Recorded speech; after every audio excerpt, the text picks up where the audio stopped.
इससे पहले उसकी माँ आगे कुछ कहती अक्षय अपनी लाल आंखों के साथ आंटी की तरफ पलटा। उसने रमा आंटी के आंखों में आंखें डालते हुए कहा, मैं बड़ों की इज्जत करना जानता हूँ, इसलिए चुप हूँ, वरना अपनी माँ के आंसुओं के एक एक बूंद की कीमत अभी समझा देता।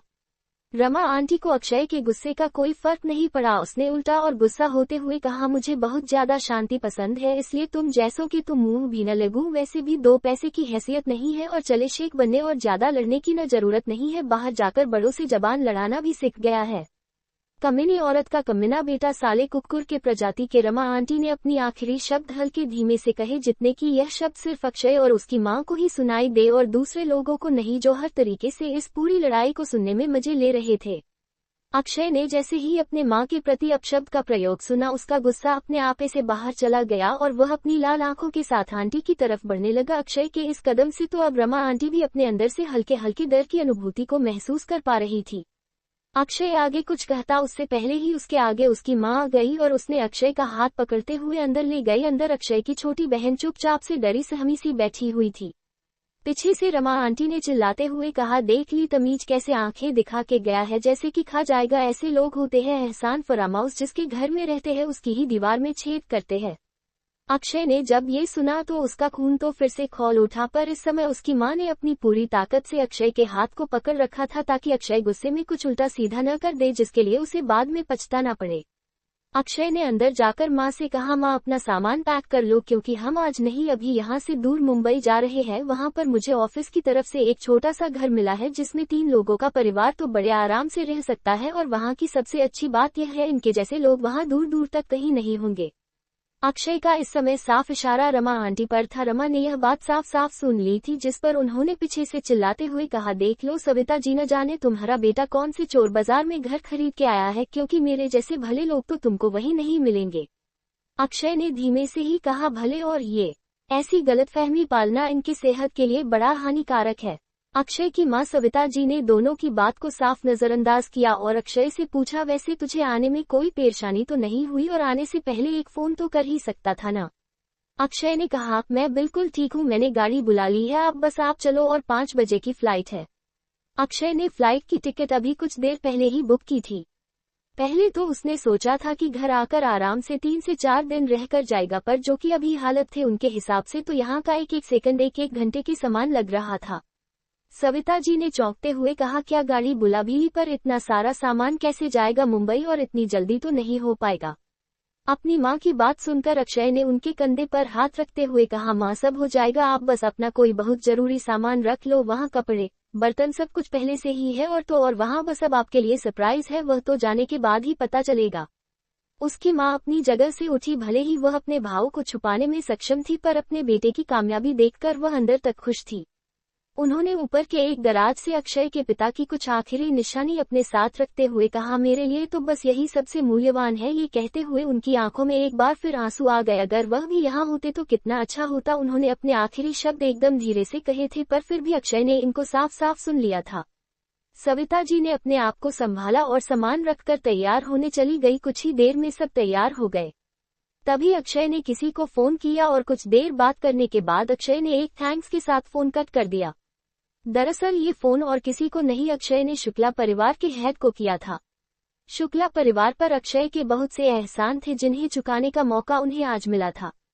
दरअसल शुक्ला परिवार की राजनीति में लोगों से बड़ी अच्छी जान पहचान थी। वह भले ही मुंबई में रहते हो, पर उनके एक इशारे से दिल्ली की हालत उथल पुथल हो सकती थी। रमा आंटी को सबक सिखाने का काम अक्षय ने शुक्ला परिवार को दे दिया था और उनसे खासकर कहा था कि इस पूरे परिवार का जो भी करना है उनके जाने के बाद करना, क्योंकि वह नहीं चाहता था उसकी मां को इस बात का कुछ भी पता चले। शुक्ला परिवार के हेड ने अक्षय की बात को खुशी खुशी स्वीकार कर लिया था और उन्होंने उसकी मां को एयरपोर्ट तक छोड़ने के लिए एक सुपका को भी भेज दिया था। जहां तक सवाल है रमा आंटी का, ये काम तो उनके लिए इतना आसान था जितना एक चुटकी बजाना। उनके एक बार हुक्म देने की देर थी, रमा आंटी का पूरा परिवार सड़क पर आ जाता, पर उन्हें ऐसे काम अपने तरीके से ही करने में अलग मजा आता था। आखिर क्या करने वाले थे हेड रमा आंटी के साथ? क्या रमा आंटी अपने आप को बचा पाएंगी? आखिर क्या चल रहा था अक्षय के दिमाग में? आखिर क्या होगा अक्षय की जिंदगी में आगे? आखिर क्या होंगे इन सभी सवालों के जवाब? अगर आपको इन सवालों के जवाब पता है तो आप कमेंट कर सकते हैं और जानने के लिए देखते रहिए मी एंड माई सिस्टम सिर्फ पॉकेट एफएम नॉवल या पॉकेट एफएम पर। और आपका पॉकेट एफएम पर हमारे साथ जुड़ने के लिए आपका तहे दिल से बहुत सारा धन्यवाद। कुछ ही देर में गली के बाहर एक सुपर कार फरारी ट्रिब्यूटियो आकर रुकी। जैसे ही फरारी उनके गली के बाहर रुकी, कुछ ही देर में वहां आसपास भीड़ जमा हो गई और लोग दूर से उस गाड़ी की फोटो लेने लगे। इससे ड्राइवर थोड़ा परेशान हो गया। उसने अक्षय को फोन लगाते हुए कहा, सर आप कहाँ हैं? यहाँ भीड़ लग गई है, हो सके तो जल्दी आ जाए। अक्षय ने फोन के पीछे से कहा, हाँ बस 5 मिनट में हम वहाँ पहुँचते हैं। इतना कहकर वह अपनी पूरी फैमिली के साथ वहां से एक बैग लेकर वहां से निकल पड़ा। उतरते हुए अक्षय से उसकी बहन छोटी ने अपनी प्यारी आवाज में कहा, भैया क्या हम सच में प्लेन से जा रहे हैं? आपको पता है मैं प्लेन में पहली बार सफर करूंगी, आपको तो पता होगा ना प्लेन कैसे उड़ता, आप बताओ। अक्षय ने उसका सर सहलाते हुए कहा, अरे पगली कुछ नहीं होता, प्लेन देखियो बहुत मजा आएगा। अक्षय की भी सबसे पहले प्लेन में जाने में कुछ ऐसी ही हालत हुई थी।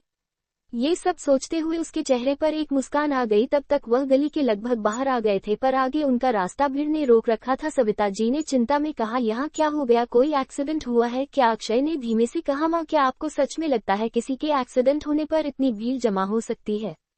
इतना कहकर उसने भीड़ में से हल्के हाथ से लोगों को धक्का देना शुरू किया। भले ही वह धक्का हल्के हाथ से दे रहा हो, पर उसके इतना करते ही भीड़ में कुछ देर के लिए रास्ता बन जाता था जहां से उसकी फैमिली आसानी से निकल आती थी। बीच बीच में उसे कई लोगों की गालियां और उस पर हमला करने की कोशिश का भी पता चल जाता था, पर इससे उसे क्या ही फर्क पड़ने वाला था। कुछ ही देर में अक्षय भीड़ को चीरता हुआ भीड़ के बीचों बीच खड़ी फरारी के पास चला गया। फरारी देखते ही सविता जी ने अपना हाथ अपने मुंह पर रख लिया और छोटी जल्दी से आगे आकर उस गाड़ी को छूने लगी। तभी भीड़ में से कोई बोला, अरे पागल लड़की हट यहाँ से, देख गाड़ी गंदी हो जाएगी।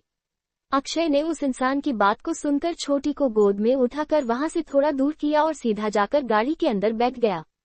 उसकी मां ने जब अक्षय को महंगी गाड़ी में बैठते हुए देखा तो वह थोड़ा घबरा गई और उन्हें डांटना चाहा, पर भीड़ में से किसी ने अक्षय और उसकी बहन को पहचान लिया था।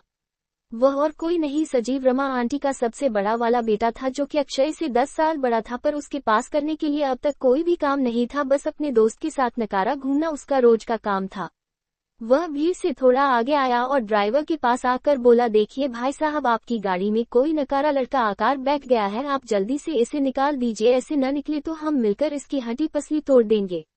ड्राइवर ने नजरें उठाकर एक बार अपने सामने खड़े लड़के को ऐसे देखा जैसे वह किसी कचरे को देख रहा हो, फिर कुछ बोले बिना ही एक तरफ मुंह कर लिया। तभी अक्षय ने अपनी मां को आवाज दी, मां आ जाओ, अपनी ही गाड़ी समझो। अक्षय की बात सुनकर उसकी मां धीमी कदमों से आकर फरारी के अंदर जाकर बैठ गई। फिर ने सजीव की तरफ देखते हुए एक हल्की शांत आवाज में कहा, संभल कर रहना, जीवन कठिनाइयों से भरा पड़ा है। अक्षय की यह बात सजीव को बिल्कुल भी समझ नहीं आई, लेकिन जब तक वह कुछ कहता सविता जी आ गई थी। मां के अंदर बैठते ही गाड़ी स्टार्ट हुई और भीड़ को एक तरफ हटाते हुए वहां से हवा की तेजी से गायब हो गई और सजीव बस गुस्से में गाड़ी को जाता हुआ देखता रह गया। वह गुस्से में घर की ओर चला गया और घर पहुंचकर उसने पूरी रामकथा अपनी मां को सुनानी शुरू कर दी। मां पता है अभी एक सुपका गली के बाहर रुकी हुई थी, आप यकीन नहीं करोगे, वह का और किसी के लिए नहीं अक्षय के लिए आई थी। ऐसे ही वह माँ बेटे एक दूसरे से बात करने लगे। उधर अक्षय गाड़ी के अंदर बैठा हुआ था। गाड़ी में बैठे बैठे अक्षय की माँ ने उससे सवाल किया कि यह गाड़ी कैसे? अक्षय ने मुस्कुराते हुए अपनी माँ की आंखों में देखा और हंसते हुए कहा, ये गाड़ी तो मेरे एक दोस्त की है, उसके कुछ दिल्ली में कुछ कॉन्टैक्ट है और ये तो बस चंद पलों की मेहमान है यहाँ से एयरपोर्ट तक। अक्षय की बात सुनकर सविता जी ने खुश होते हुए कहा, वैसे इतने अमीर अमीर दोस्त आते कहाँ से है तेरे पास? अक्षय ने एक लंबी सांस ली और कहा, माँ मुंबई का तो हर आदमी अमीर है, वह क्या कहते हैं अमीरों की बस्ती है मुंबई, आप चलो और खुद देख लो। सविता जी ने आगे कुछ नहीं कहा और बाहर देखने लगी। उन्हें अपनी जिंदगी का वह पल याद आ गया जब वह अक्षय के पिता के साथ कुछ दिनों के लिए पहली बार मुंबई आई थी। वह लम्हे और वह यादें आज भी उनके दिमाग में एकदम पहले की ही तरह ताजे थे, पर उन यादों को एक बार फिर हकीकत में बदलने वाला इंसान ही नहीं था। क्या अक्षय अपनी माँ की जिंदगी को सच में बदल पाएगा? आखिर क्या होगा जब सविता जी अक्षय का विला देखेंगी? आखिर क्या होगा अब रमा आंटी और उनके पूरे परिवार के साथ? आखिर क्या होगा अक्षय की जिंदगी में आगे? आखिर क्या होंगे इन सभी सवालों के जवाब? अगर आपको इन सवालों के जवाब पता है तो आप कमेंट कर सकते हैं और जानने के लिए देखते रहिए मी एंड माई सिस्टम सिर्फ पॉकेट एफएम नॉवल या पॉकेट एफएम पर। और आपका पॉकेट एफएम पर हमारे साथ जुड़ने के लिए आपका तहे दिल से बहुत सारा धन्यवाद।